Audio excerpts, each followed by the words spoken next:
Kalau Bapak mendapati orang-orang dekat Bapak yang belum tersentuh Islam, belum bagus, ajak Pak ya. Betul tidak? Orang rumah, saudara, kawan, ajak.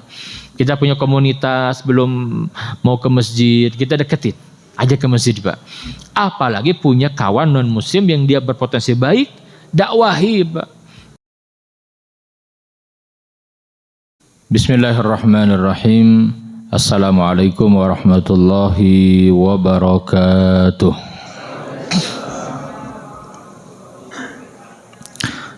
Alhamdulillahi wa kafa, wassalatu wassalamu ala rasulillah an-nabiyil mustafa wa ala alihi wa sahbihi ahli sidqi wal wafa, amma ba'd. Hadirin sekalian, Bapak Ibu dan juga jamaah salat subuh yang berbahagia Masjid Nurul Masyriq.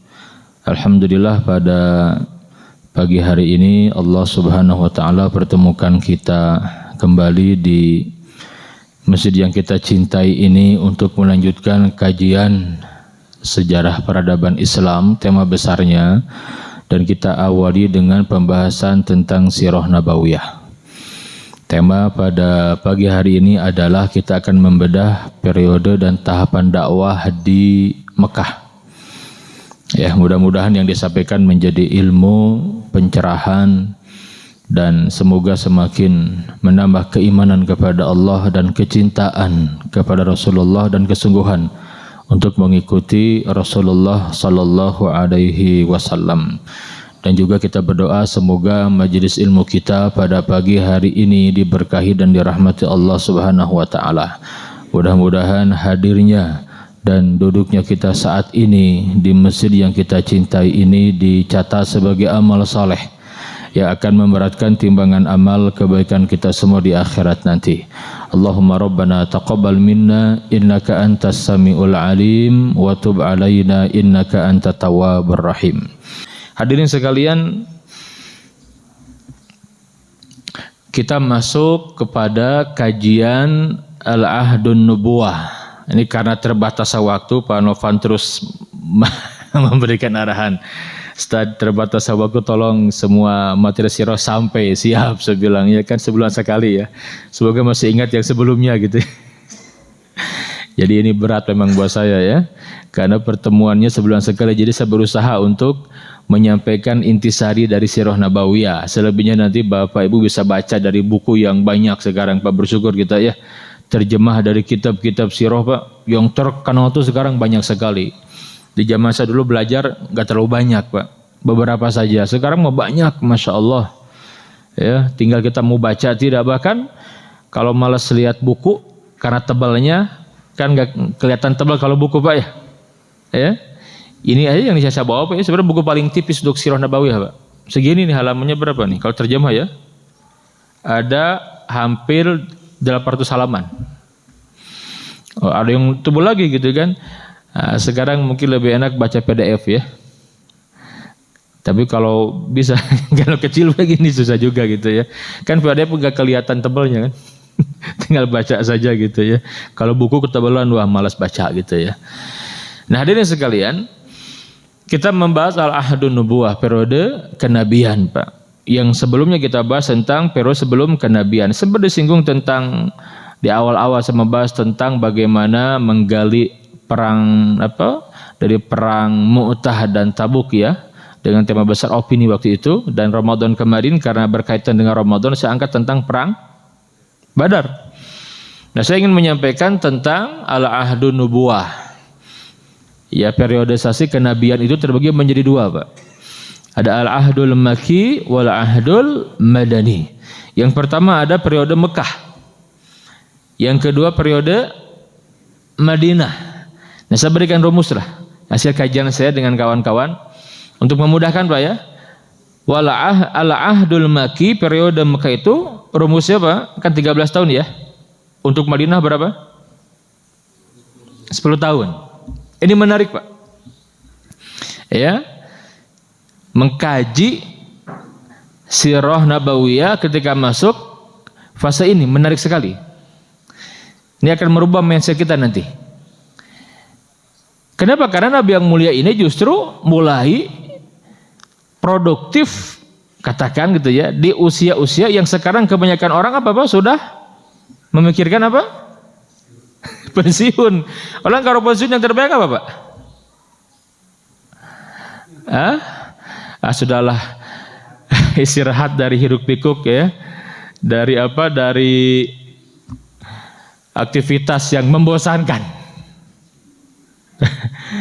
Bayangkan sekian puluh tahun jadi PNS misalkan gitu ya, mohon maaf, dari rumah ke kantor terus itu saja gitu kan, kendaraan tidak berubah gitu kan, misalkan kan, wah kebayang itu menjenuhkannya gitu.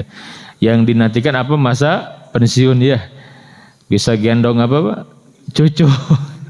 Nunggu mati gitu kan, nunggu mati sering ke masjid gitu kan. Nah itu kadang-kadang begitu di kebanyakan orang Pak. Kalau kita membaca sirah Nabi tidak seperti itu. Justru usia-usia ini adalah usia Nabi itu sangat produktif sekali Pak. Ini menariknya Pak. Kalau kita membaca Al-Ahdul Madani, periode Madinah itu kan hampir setiap 6 bulan itu ada jihad, Pak. Jihad di sini artinya apa? Perang, Pak. Ke medan perang. Bawa senjata, berangkat dengan medannya itu yang ratusan kilometer, Pak. Dengan suasana gurun pasir seperti apa, Pak? Ini berarti apa? Kita lihat saja di perang Badar. Itu tahun berapa perang Badar mulai terjadi itu? Kemarin sudah kita bahas. Tahun kedua Hijriah kan? Usia Nabi berapa itu?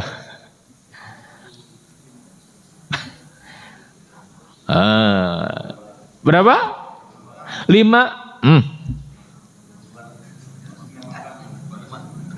Kan Mekah 13, Madinah 10, 23 kan? Usia Nabi 63 kan? Tahun kedua Hijriah berarti berapa? 50? 55? 55 Pak. 55 di kita sekarang ngapain Pak? Wah langsung jalan pensiun.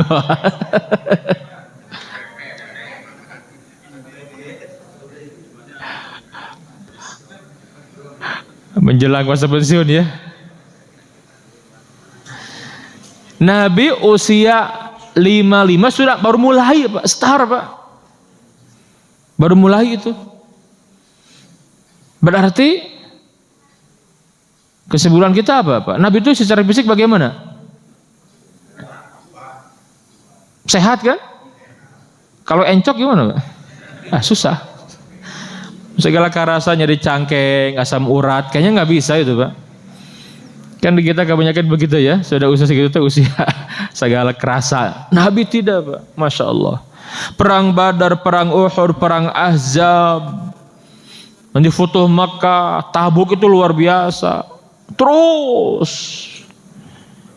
bahkan Nabi yang mulia meninggal dunia ketika Nabi sedang berada dalam puncak prestasi Pak. Nah, ini menarik. Puncak prestasi. Itu yang harus kita renungkan. Bukan ketika sedang produktif terus ketika mau meninggal turun gitu. Tidak punya karya apa-apa gitu. Ya bab ibadah bab masing-masing kita Pak ya insya Allah. Maksudnya kita punya karya tidak? Sebelum kita meninggal itu apa karya kita gitu. Ya. Baik.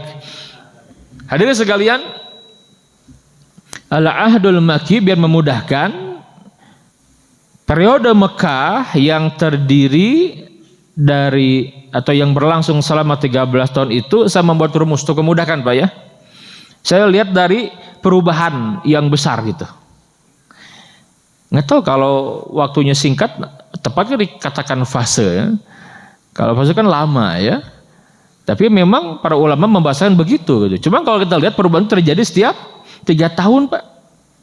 Saya buat rumus 3 kali 3 tambah 4. Jadi berapa? Tambah 4 berapa? 13 kan? 3, 4. Ini untuk memetakan. Nanti fase Madinah itu rumusnya 2, 3, 3, 2. Berapa? 10 ya. Bagaimana? Begini, ini untuk menyingkat saja Pak. Yang pertama, 3, 4. 3 tahun pertama itu ada dakwah secara terbatas. Saya lebih menyukai bahasa terbatas daripada secara sembunyi-sembunyi gitu. Apalagi tertutup. Saya membahasakan dakwah terbatas. Munculnya istilah dakwah secara sembunyi-sembunyi karena terjemahan kan dari bahasa Arabnya dakwah sirriyah kan. Gitu ya. Nah, setelah saya kaji, saya lebih menyukai bahasanya dakwah terbatas. Jadi ada alasannya. 3 tahun pertama Pak, jadi semenjak turun wahyu, ya Nabi berdakwah mengajak orang-orang dekat, sampai kemudian Nabi mengumumkan dakwah secara terbuka. Nah ini secara terbatas baru terbuka, ya. Itu 3 tahun berikutnya. Jadi semenjak Nabi yang mulia mengumumkan dakwah karena perintah Allah, sampai Islamnya 2 orang hebat ini Pak. Yang pertama siapa? Hamzah dan Umar. Kenapa? Karena keislaman Hamzah dan Umar itu dampaknya luar biasa untuk dakwah. Ada perubahan. Selanjutnya apa? 3 tahun berikutnya. Karena ada dakwah secara terang-terangan, ada reaksi Pak. Dari orang-orang yang merasa terganggu. Dan sunatullah. Dan puncaknya apa? Ketika Umar dan Hamzah masuk Islam, itu orang-orang Quraisy merubah strategi.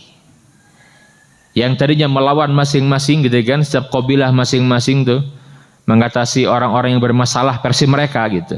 Masing-masing sudah nggak bisa dihadapi Pak. Maka selanjutnya apa? Mereka berkoalisi. Dengan satu peristiwa terkenal namanya pemboikotan Amul Muqatta'ah. Pemboikotan Pak, itu kan zalim sekali Pak. Ya. Nah kemudian 4 tahun selanjutnya apa? Adalah Nabi berdakwah di luar Mekah. Jadi Nabi sudah melihat Mekah ini sudah tidak kondusif lah.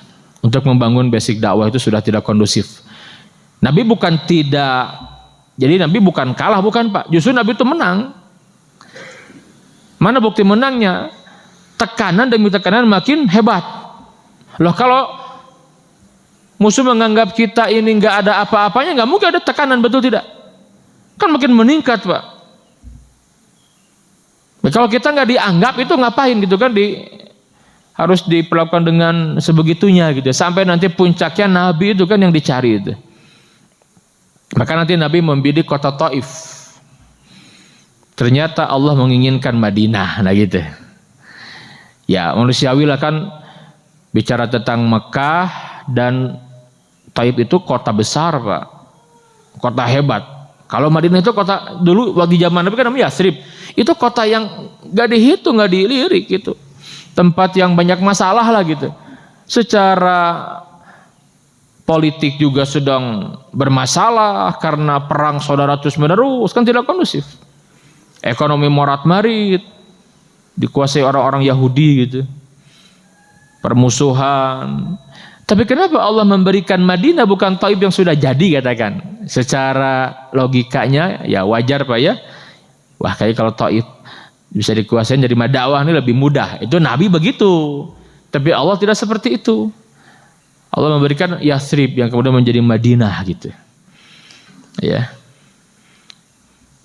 Nanti terjadi persiapan-persiapan ya, maka ada Baiat Aqabah selama 4 tahun ini Pak. Ini cikal bakal. Nabi membangun kekuatan di Madinah. Ada Baiat Aqabah yang pertama, kedua, sampai kemudian hijrah terjadi. Ini di Mekah itu Pak, itu gambarannya lah, pertanyaan seperti itu ya. Di Madinah bagaimana Pak? Setiap 2 tahun itu ada perubahan besar. Ya kan ini menarik Pak, betul tidak? Jadi tidak perlu waktu lama Pak. Dan setiap perubahan itu bukan jelek tapi makin baik Pak, makin meningkat terus. Maka puncaknya nanti Nabi meninggal itu, Nabi berhasil membawa muslimin ke gerbang dunia gitu. Itu luar biasa. Umat Islam yang bukan siapa-siapa, ya, menjadi umat yang disorot oleh dunia, Pak, dalam waktu yang singkat. Dan bukti keberhasilan Nabi sepeninggal Nabi nanti di masa Abu Bakar, di masa Umar itu puncak luar biasa. Islam itu nyebar ke seantero Jazirah Arab, negeri Syam, bahkan di masa Umayyah masih abad pertama, Pak, sampai ke Eropa loh, Pak. Kemana? Ke Andalusia. Wah, menarik sekali ini. Ya, bahkan di masa Umar itu sudah mulai ada dakwah ke India, kemana-mana, Pak. Sekarang India gitu ya, dulu disebutnya negara apa? Ya, Sin atau Hind gitu ya. Itu sudah dibidik oleh Nabi yang mulia, Pak, luar biasa. Ya. 2332. Dua tahun pertama apa? Ini di awal dari hijrah sampai menjelang Badar itu tahap membangun peradaban. Nah, ini penting sekali. Ketika Nabi secara politik berkuasa penuh. Kan begitu intinya, Pak.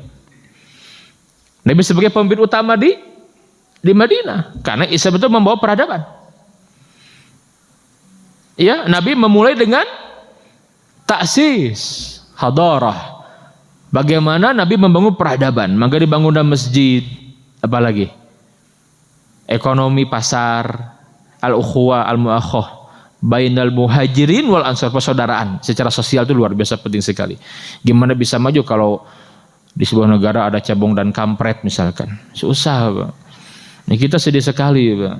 Perubahan dari orde lama ke orde baru itu kan, orde baru muncul kan karena merasa orde lama mengkhianati gitu kan. Orde baru sekian lama, Pak, ternyata tidak sesuai juga, muncul reformasi. Reformasi sekarang udah berapa tahun, Pak? Sudah berapa lama, Pak? 20 berapa? 98 kan, sekarang 2022. Sudah berapa lama? 24 tahun ya. Sedih tidak, Pak? Hasilnya cebong dan kampret, Pak. Masya Allah, ini sekian lama hasil perjuangan, ternyata ini hasilnya gitu kan, terbelahnya umat, betul tidak? Wah, ini PR besar kita gitu. Ya. Nabi yang mulia itu setiap 3 tahun, Pak. Kita mulai. Hadirin sekalian, nanti kalau Madinah nanti kita bahas, Allah ya. Sedikit saya sampaikan dulu. Jadi tadi 2 tahun pertama. Kemudian ada nanti 3 tahun itu apa, Pak? Perubahan luar biasa, Pak. Dari mulai perang Uhud, perang Ahzab dan yang lainnya itu, sampai nanti akhir tahun kelima itu kan Nabi menyampaikan kalimat luar biasa setelah perang Ahzab, Pak. Apa kalimat Nabi itu? Sekarang kita tidak akan lagi bertahan, kita akan menyerang. Dan mereka, Quraisy maksudnya, tidak akan pernah bisa datang ke sini lagi. Itu fase baru kan? Fase baru. Maka lihat, mana buktinya? Ya, 3 tahun selanjutnya, Pak, sampai tahun ke-8. Luar biasa. Perubahannya luar biasa. Dari mulai apa? Sulhul Hudaybiyah. Perjanjian perdamaian Hudaybiyah. Nabi mengirim surat kemana-mana, Pak, ke Raja Persia Kisra, ke Raja Habasyah itu An-Najasyi, ke Kaisar Heraklius, ke Mesir, kemana-mana Nabi kirim surat mendakwakan Islam. Ini dalil, Pak, bahwa agama tidak sama, betul tidak? Dan kalau sama, ngapain Nabi ngajak orang masuk Islam, betul tidak? Puncaknya apa? Mekah ditaklukkan, betul. Mekah ditaklukkan. Setelah Mekah ditaklukkan, Nabi mulai membawa umat Islam ke gerbang dunia, Pak. Dikenalkan dengan Romawi lah, kan nanti perang Tabuk itu kan. Dari Mu'tah udah mulai, cuma Nabi datang sendiri gitu. Dengan Romawi, imperium besar dunia waktu itu, Pak. Sampai ketika Nabi wafat dalam posisi puncak. Masya Allah. Maka penting meninggalkan kebaikan untuk generasi selanjutnya, bukan ninggalin hutang gitu kan. Repot, Pak. Sebuah peradaban bisa jatuh, bisa bahkan bubar gitu karena ketika tidak mewariskan kebaikan, betul tidak? Ini musibah besar, Pak. Kuatnya dahulu dari mulai Rasulullah, Al-Khulafa Ar-Rasyidun, Umayyah itu, terus ke Abbasiyah itu kuat rata-rata, Pak, muncul orang hebat itu karena diwarisi oleh yang sebelumnya. Ya, istilahnya modal gitulah. Maka nanti puncaknya meraih kejayaan gitu loh. Ya. Baik, hadirin sekalian, yang pertama kita bahas 3 tahun pertama di Mekah, Pak ya. Setelah turun 5 ayat pertama surat Al-Alaq, Iqra bismi rabbikal ladzi khalaq, khalaqal insana min 'alaq, Iqra wa rabbukal akram allazi 'allama bil qalam, 'allamal insana ma lam ya'lam. Turun 5 ayat pertama ini, Pak. Maka mulailah babak baru. Ya. Artinya apa? Peradaban baru dimulai dari sini, Pak. Peradaban Iqra. Apa itu, Pak? Membaca. Nanti yang kedua setelah Iqra yang turun apa? Surat Al-Qalam. Nun wal qalami wa ma yasturun. Apa Al-Qalam itu, Pak? Menulis. Baca, tulis, ini apa namanya? Ilmu, Pak. Peradaban ilmu. Luar biasa, Pak. Betul tidak? Ya, itu Islam. Maka Nabi yang mulia sallallahu alaihi wasallam pertama kali mendakwahkan ya Islam ini, Pak. Setelah Nabi yakin mantap bahwa memang ini adalah merupakan perintah dari Allah, kan kita tahu tahapannya ketika Nabi yang mulia sallallahu alaihi wasallam mendapatkan wahyu itu kan Nabi dalam kondisi menggigil. Nabi itu tidak tahu yang datang itu siapa gitu ya.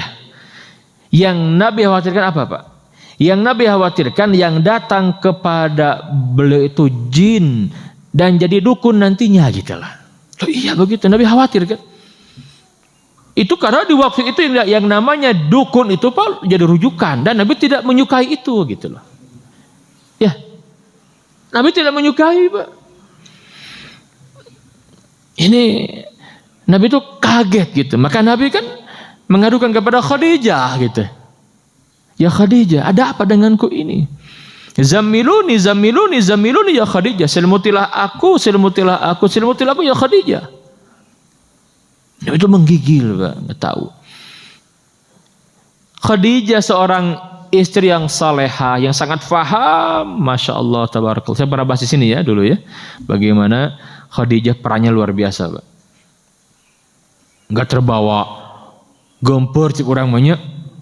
Aduh, itu ayah nawa jadi riwah bunyi misalkan ya, malah pingsan misalkan ya.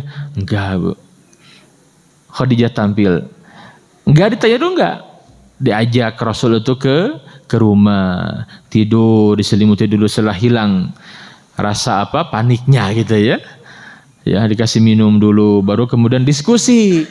Nah, diskusi menarik, Pak. Ya.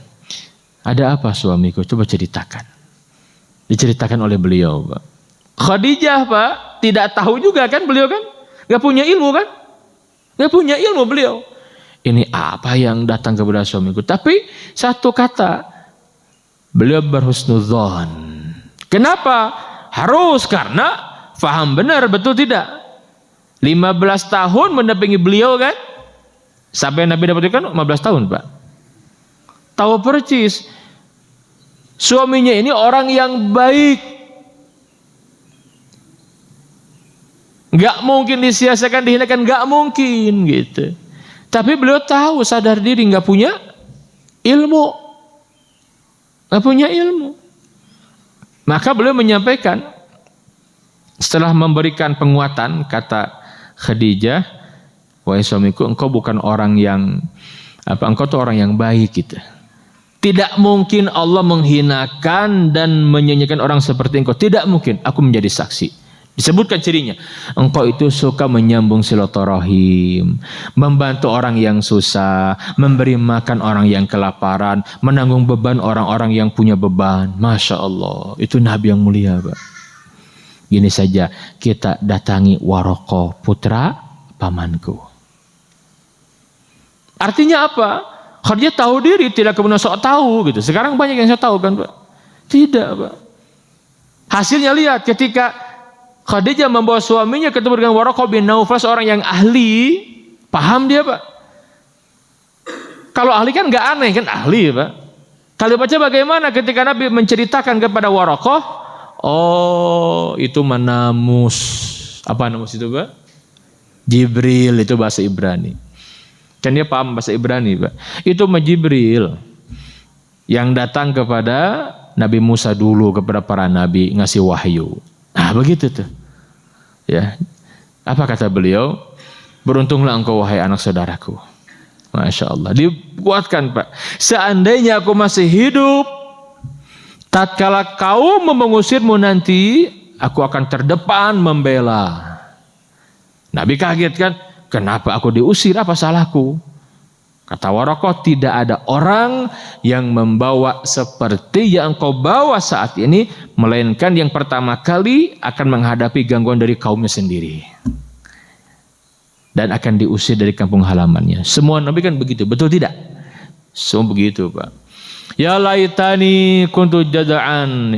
Aduhai, seandainya aku diberi umur panjang, apalagi kalau masih muda gitu, aku akan bersama engkau terdepan. Maka beliau menyampaikan kepada Khadijah, dia adalah utusan Allah, dampingi. Masya Allah. Tenang beliau, Pak. Dimulai, Pak. Maka beliau tidak ragu, mantap. Beliau mengajak Khadijah. Khadijah masuk Islam. Ini penting, orang rumah dulu yang didakwahi. Siapa lagi yang masuk Islam, Pak? Putri-putrinya pasti. Ya, kan kalau putra meninggal waktu masih kecil, tapi putrinya semuanya masuk Islam. Kadang mendapati masa kenabian ya. Kan 2 putra itu meninggal waktu masih kecil, tapi 4 itu hidup menjumpai kenabian, dari mulai Ruqayyah, Ummu Kulsum, Zainab dan Fatimah. Ya. Nabi mengajak ini sepupu ya, putra pamannya kan, Abu Thalib, namanya Ali bin Abi Thalib. Ali ini dari kecil bersama beliau. Ali, Pak. Beliau ajak, Pak. Usia berapa? 10 tahun, Pak. Usia SD kelas berapa sekarang? Kelas 3, kelas 4? Ya. Jangan, ini masih kecil lah, udah nggak usah. Enggak, Pak. Ajarkan Islam itu maksudnya. Jadi sekarang, emang nanti siapa yang akan melanjutkan perjuangan kita? Betul tidak? Konteks sekarang di Masjid Nurul Masyriq. Ajak anak-anak kita, betul tidak, Pak? Nanti siapa yang melanjutkan di sini, betul tidak? Kalau kita tidak melakukan regenerasi, ini siapa yang melanjutkan dakwah di sini nanti yang gitu ya? Kalau bisa malah lebih baik dari kita, kan begitu? Nabi ajak Ali bin Abi Thalib masuk Islam 10 tahun loh, Pak. Dia ajak juga siapa pembantunya gitu. Dulu tuh budak, cuma dimerdekakan. Zaid ibn Harithah. Masuk Islam Zaid, Pak. Artinya apa? Kalau di rumah ada pembantu, ajak juga gitu. Jangan lah masing-masing lah, nggak usah gitu. Enggak, Pak. Orang yang dekat dengan itu lebih berhak kita ajak kepada kebaikan. Misalkan kita punya pembantu kan, kadang-kadang ngeringnya pembantu nama kadang boleh kekan apa, kadang pakai kolor tuh di jilbab, misalkan diantepkan, jangan, Pak. Dakwahi oleh kita. Ya, saya begitu mencoba lah gitu ketika membangun pesantren, Pak. Yang kerja itu kan nanya, saya bilang boleh kerja di sini, tapi pas sholat ya berhenti sholat, saya bilang. So kalau mau kerja di sini sholat, saya mau, kalau enggak sholat saya nyari yang lain. Di awal saya papahitan, Pak, betul tidak? Kapan lagi ya kita ngajak orang, betul tidak? Karena saya menjaga kawan-kawan, saat kesempatan lah ajak karena sholat, siap, saya bilang. Maka saya ajak, begitu zuhur itu istirahat sholat. Misalnya daripada tiduran enggak ini kan, mending sholat wudhu, saya bilang. Ayo sholat, bawa baju salin. Ini kan bangun masjid, bangun pesantren, sholat, masa enggak sholat? Asar juga sholat. Nah, setiap mingguan kita ada pengajian. Kapan lagi, Pak ya? Begitu. Nah, kita di rumah juga seperti itu gitu. Baik, hadirin sekalian, maka dakwah Nabi yang mulia dimulai dari orang-orang yang terdekat. Kemudian setelah orang rumah, Nabi melihat orang di luar rumah. Yang beliau bidik siapa, Pak? Orang-orang dekat beliau. Yang pertama adalah Abu Bakar As-Siddiq radhiyallahu anhu. Siapa Abu Bakar?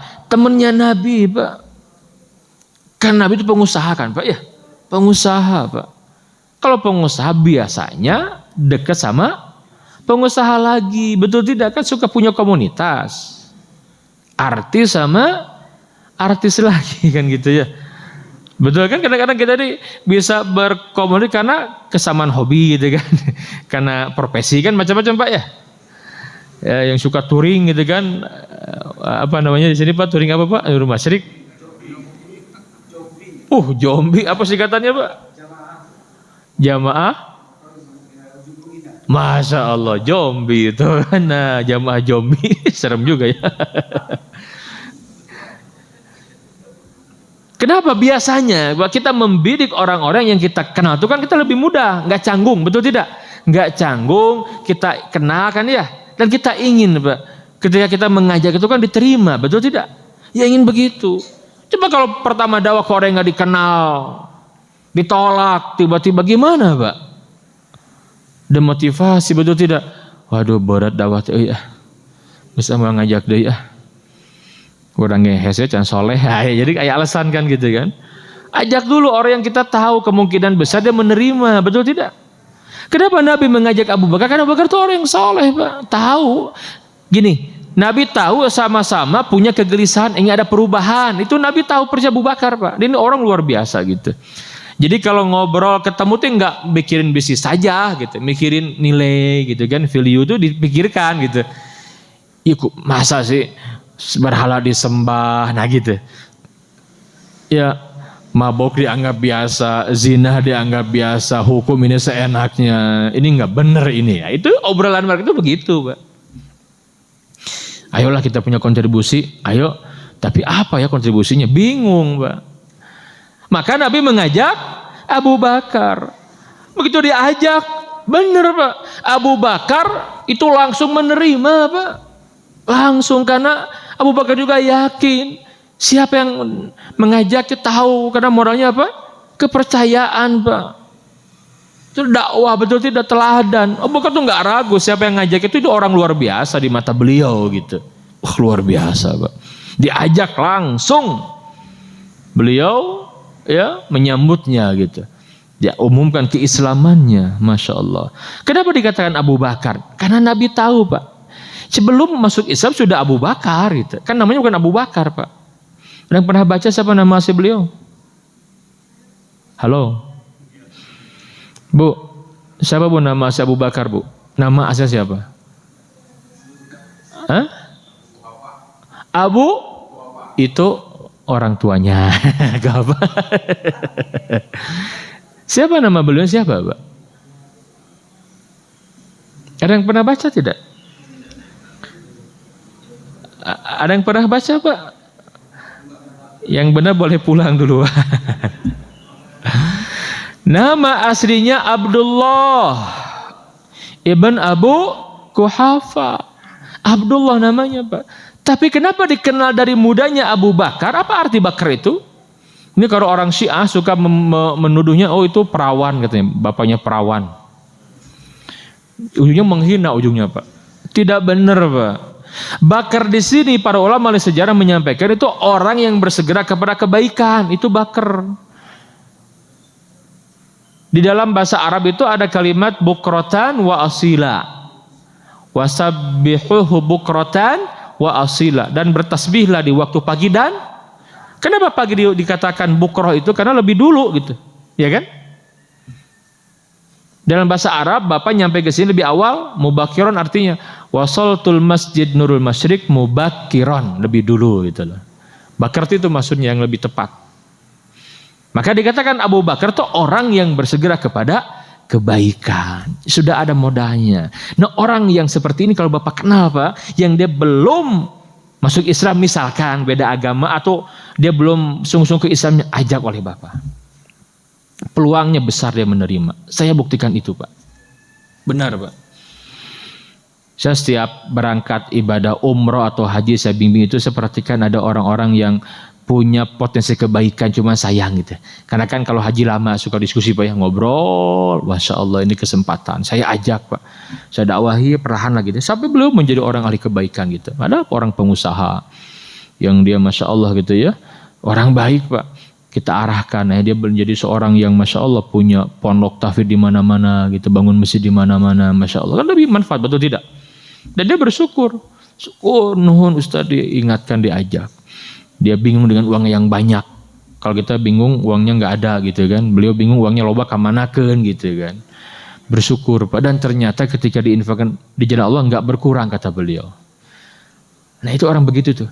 Itulah Abu Bakar. Nabi ajak masuk Islam. Luar biasa. Maka nanti ketika Nabi yang mulia saja Pak lihat. Ketika Isra Mi'raj. Itu orang-orang yang baru masuk Islam, yang ragu, yang belum kuat, ragu kan? Apa iya gitu Muhammad bener masa dari Mekah ke Palestina? Terus katanya ke langit, bertemu Tuhannya balik lagi dalam beberapa jam saja. Wah, salah orang ini. Nah, ini nggak mantap, ragu. Yang kufur makin kufur kan? Wah, ini benar-benar orang gila ini. Tuh, begitu. Tetapi orang beriman seperti Abu Bakar bagaimana? Kata Abu Bakar, kalau yang menyampaikannya Muhammad Rasulullah, lebih dari itu aku percaya. Wah, itu luar biasa. Itu Abu Bakar, Pak. Benar, Pak. Nabi ajak masuk Islam. Itu Abu Bakar. Hari itu juga dakwah kepada komunitasnya lagi gitu. Karena Abu Bakar ini seorang pengusaha yang dia membina juga. Kalau sekarang apa, Ustaz Novan? Coaching, mengcoach gitu. Nah, ini ahlinya nih Pak Novan nih ya. Banyak ratusan pengusaha lahir dari beliau mengcoaching gitu kan, di coach sama beliau nih. Itu Abu Bakar begitu, Pak. Berarti mengcoach Utsman bin Affan, Abdurrahman bin Auf, itu orang-orang hebat pengusaha kan? Yang mendampingi beliau Abu Bakar. Diajak sama Abu Bakar langsung nggak bakbi bu. Wah ini kesempatan karena Abu Bakar. Diajaklah Utsman bin Affan masuk Islam. Didakwahi Abdurrahman bin Auf masuk Islam. Kemudian Sa'd bin Abi Waqqas masuk Islam. Siapa lagi Pak? Diajak lagi Thalha ibn Ubaidillah itu masuk Islam. Ini orang-orang yang dijamin surga. Berarti setiap kebaikan yang dikerjakan oleh Utsman, oleh Abdurrahman bin Auf, Sa'd bin Abi Waqqas, Thalha, semua itu nyampe kepada Abu Bakar pahalanya. Betul? Betul? Kita beriman dengan itu Pak. Multi level pahala. Iya kan? Tentu ketika Abu Bakar dapat kebaikan dari mereka, ngalir juga kepada Rasulullah, ya pasti dong. Kemudian Abu Bakar bergerak terus sampai nanti di awal-awal dakwah karya besarnya beliau itu apa Pak? Ketika mengajak Al-Arqam ibnu Abil Arqam, nanti ada dakwah di Darul Arqam. Ini menarik, nanti dakwah itu menarik Pak. Ya, fase terang-terangan 3 tahun selanjutnya. Kenapa? Karena Pak, Al-Arqam ibnu Abil Arqam ini Pak, seorang sahabat yang berasal dari kabilah klan yang paling keras membenci Nabi gitu. Itu Bani Makhzum, kabilahnya siapa? Abu Jahal Pak. Artinya apa? Itu Abu Bakar hebatnya Pak. Dengan gayanya kan, karena dia pengusaha kan lebih mudah pendekatannya gitu loh. Bukan Nabi tapi Abu Bakar yang mendakwahi Pak. Masuk Islam itu anak muda Pak. Dan ternyata Islamnya Al-Arqam ibn Abil Arqam itu oleh Nabi dijadikan sebagai strategi dakwah kemudian hari ketika dakwah secara terang-terangan dimulai, terbuka dimulai gitu loh. Nah itulah aktivitas Nabi di 3 tahun pertama. Nabi mengajak orang-orang dekat. Itu pelajaran buat kita Pak ya, betul tidak Pak? Ajak orang-orang yang kita kenal dekat, yang boleh jadi dia punya potensi kebaikan cuman belum tergali dengan maksimal, nggak ada orang yang mengingatkan gitu. Nah kalau kita tahu itu, dakwahi dia Pak. Kalau di kantor, misalkan bahwa di kantor punya kawan non muslim, ya ini orang ini punya potensi kebaikan gitu, orang baik. Jangan kemudian dibiarkan, kenalkan Islam, dakwah. Kita nggak memaksa, betul tidak Pak? Kenalkan pada hukum asal dakwah itu kepada non muslim Pak. Wah luar biasa itu, betul tidak? Ya, itulah Nabi yang mulia gitu. Itu 3 tahun Pak ya. Ini fase dakwah secara terbatas. Makanya saya lebih sedang terbatas karena Nabi tidak sembunyi kan, Nabi dakwah cuman terbatas gitu. Ketika 3 tahun Nabi dakwah terbatas tuh orang-orang Mekah sudah membicarakan. Tetapi mereka tidak kemudian berbuat lebih jauh karena dalam benak mereka ya biarin sajalah. Karena gini, orang-orang penyembah berhala ini sudah tahu gitu. Ya, mereka itu orang-orang yang agak yang berbeda dari kita lah. Kan baik, yang penting dia punya ajaran, nggak ganggu kita, biarin aja lah. Yang mereka nggak suka karena nggak ikut mereka aja, cuman biarin aja kok nggak mengganggu gitu. Sebatas itu Pak. Ada nggak reaksi? Ada, cuman belum kuat. Ketika Islam, Utsman kan nggak terima keluarganya. Ada reaksi, cuman masih masing-masing gitu. Sampai tiba masanya perintah dakwah secara terbuka. Setelah 3 tahun keempat itu ada perintah dakwah terbuka Pak. Untuk menyampaikan dakwah secara terbuka dari Allah.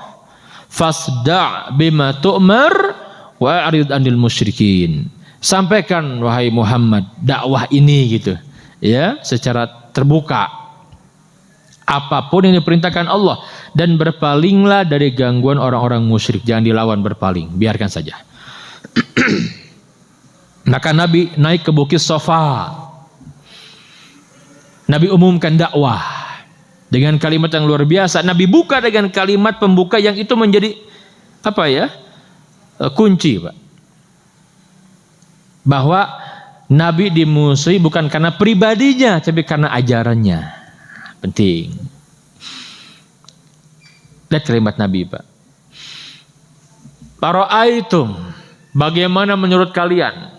In akhbartukum, jika aku kabari, aku berikan kabar kepada kalian, di belakang bukit ini, itu bukit apa? Bukit Safa,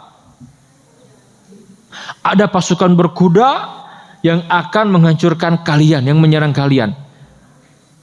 Asadaqtumuni, apakah kalian membenarkan aku? Percaya tidak kalian? Semua sepakat, Pak.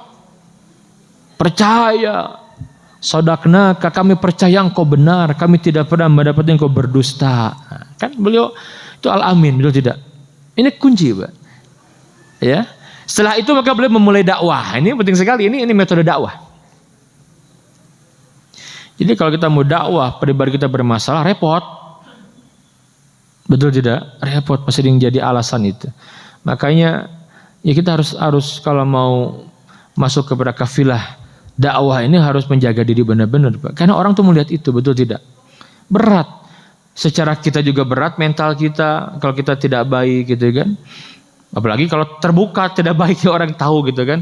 Gak mudah, walaupun ya kita nggak tahu akhir seseorang, Pak ya. Tapi intinya memang berat gitu kan. Nabi itu yang mulia itu diakui al-amin, Pak. Maka Nabi mengajak nih, kata Nabi yang mulia, ya qaumi, ya ma'syara Quraisy, wahai orang-orang Quraisy. Disebut semua kabilah, Bani Fikhar, Bani Adi, Bani Taim semua. Kata Nabi apa? Inni nadhirun lakum, aku ini adalah pemberi peringatan untuk kalian. Ana Rasulullah, aku utusan Allah. Aku diperintahkan untuk mengingatkan kalian bahwa, lihat kalimatnya Pak, bahwa akan ada kehidupan setelah kematian, ada akhirat setelah dunia, dan ketika kalian mati bukan akhir dari segala-galanya, tapi kalian akan dibangkitkan, dimintai pertanggungjawaban tentang apapun yang kalian lakukan, seperti orang yang bangun dari tidur, kata Nabi itu. Ini dakwah makanya, Pak. Makanya hadirin sekalian, peradaban Islam, Pak, 13 abad memimpin bumi itu, Pak, kan berakhir ketika diruntuhkan kekhilafan Turki Utsmani, Pak ya. Islam itu luar biasa, Pak, lama sekali, Pak. Ya, itu peradaban Islam dibangun di atas pondasi apa? Keyakinan kepada Allah dan hari akhir. Iya, Pak.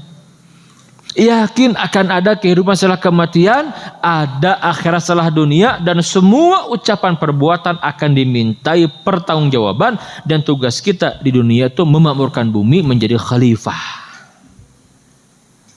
Inni ja'ilun fil ardi khalifah.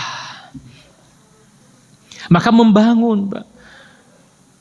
Yang namanya dunia pastilah tidak sempurna, Pak ya. Tetapi sepanjang sejarahnya, lihat sumbangsi umat Islam terhadap peradaban Dunia, Pak.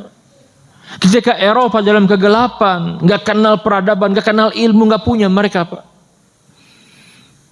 Itu mereka yang jujur, sejarawan Eropa yang jujur, yang objektif, mereka menyampaikan, kami bisa begini karena umat Islam. Baca oleh kita doktrin gereja itu seperti apa, mengerikan sekali dulu, Pak. Seorang ilmuwan Galileo Galilei itu, Copernicus dan itu berakhir di mana? Di tiang gantungan, Pak. Ketika dia punya penemuan, punya teori gitu, terkenal kan? Karena bertentangan dengan doktrin gereja, langsung dihukum mati, Pak. Islam nggak seperti itu, masya Allah. Lihat bagaimana ya peradaban Islam membangun, Pak. Nanti pada masanya, Pak, pada masanya itu, masya Allah, Nabi wafat itu, Pak, dunia perlu apa? Madinah punya, Pak. Madinah punya, Pak. Sampai pada masanya di barat sana ada kota Cordoba. Kampus yang berdiri pertama kali itu di Cordoba, Pak. Dari masjid orang-orang Nasrani dikirim belajar, Yahudi dikirim semua. Apa terjadi? Enggak, silakan belajar. Di timur di mana? Di Baghdad. Di masa Abbasiyah. Tidak hanya meninggalkan arsitektur yang indah, betul tidak, Pak? Lihat khasnya, Pak. Sampai sekarang, Pak, dasar sekali umat Islam itu. Kalau kita ke Eropa, kita ke Timur Tengah, lihat khasnya gitu ya dulu ya. Sampai sekarang terus kan, kalau kuat Islamnya, lihat seperti di Saudi Arabia itu. Karena politiknya kuat, bagaimana dibangunnya kota itu, betul tidak? Mekah, Madinah dengan indah sekali, Pak. Bapak senang tidak, Pak? Datang ke Mekah dan Madinah, Pak? Nyaman tidak? Masa sekarang? Dulu tuh begitu Cordoba, dulu begitu Andalus. Iya, ada ngomong kan, itu katanya Al-Aqsa itu bukan yang di zaman Nabi. Ya iya benar, bangunan sekarang bukan di zaman Nabi, nggak seperti itu gitu kan. Kan ada orang yang mencoba memalingkan Al-Aqsa sekarang, Pak. Al-Aqsa itu Kubah Sokhro itu bukan di zaman Nabi.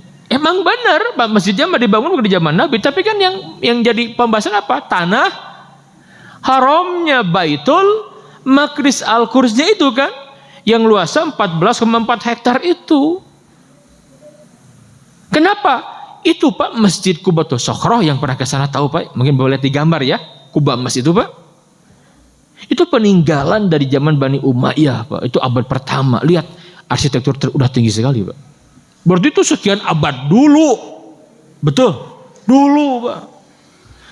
Ya karena ketika Israel masuk ke Palestina kan sudah lama, nggak ada pembangunan kan. Di masa itu dulu paling megah itu Masjidil Aqsa. Arsitektur keindahan haram tuh nggak seperti itu dulu. Mekah, Madinah itu kan biasa aja, Pak. Bapak lihatlah tahun-tahun 50-an gambar-gambar Ka'bah haram itu seperti apa, betul tidak? Kan baru kemarin, Pak, peluasan itu di zaman Malik Fahad itu tahun 82 itu. Ya, bertahap sampai sekarang indah begitu kan, bertahap. Sekian puluh tahun tuh. Karena dipegang oleh Israel, dijajah itu, dirampas, nggak ada pembangunan kan, dilarang kan. Sekarang pun masih indah, betul tidak, Pak? Masya Allah, itu Islam yang begitu membangun, Pak. Dan dibangun di atas keyakinan kepada adanya hari akhir. Itu dakwah Nabi begitu. Kan ini yang membuat orang-orang Mekah itu nggak terima, ini apa-apaan gitu kan. Ngajak apa ini gitu. Yang pertama kali menolak siapa? Siapa? Pamannya sendiri, Pak. Siapa namanya? Abu Lahab. Berdiri dia, marah. Kata dia apa? Taban laka anta ya Muhammad. Kurang ajar kamu ini, bikin malu saya saja pamanmu. Sekarang gitu ya. Alihada jama'atana. Karena ini kamu kumpulkan kami. Kamu tidak tahu siapa yang kumpul ini. Ini pembesar semua nih. Alihada jama'atana. Karena itu kamu kumpulkan kami. Nabi kaget, Pak. Nggak nyangka yang paling keras menentang itu paman sendiri gitu. Sunnatullah, Pak.